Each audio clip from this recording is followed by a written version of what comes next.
మీ పూజా మందిరంలో గనక కలశం ఆనవాయితీ ఉన్నట్లయితే ప్రతి గురువారం రోజు కలశాన్ని ఈ విధంగా అందంగా అలంకరించండి. కలశాన్ని మనం లక్ష్మీదేవి స్వరూపంగా భావిస్తూ ఉంటాము. అటువంటి కలశాన్ని ఎంతో నియమనిష్టలతో చక్కగా పూజ చేసుకుంటే లక్ష్మీదేవి ఆశీస్సులు లభిస్తాయి. కలశం సిద్ధం చేసుకునేదానికి ఒక ప్లేట్లో బియ్యం తీసుకోవాలండి.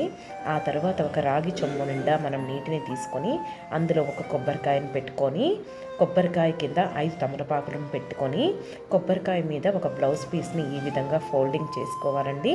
ఆ తర్వాత ఈ విధంగా చక్కగా పూలతో అందంగా అలంకరణ చేసుకోవాలి. అలానే కలశం చెంబుకు ఈ విధంగా పసుపు కొమ్మని పసుపు దారాన్ని ఈ విధంగా చక్కగా ముడివేసుకోవాలి. ఆ తర్వాత మనం పెట్టిన బ్లౌజ్ పీస్కి గాజులు వేసుకొని చక్కగా ఈ విధంగా పూలతో అందంగా అలంకరించుకోవాలండి.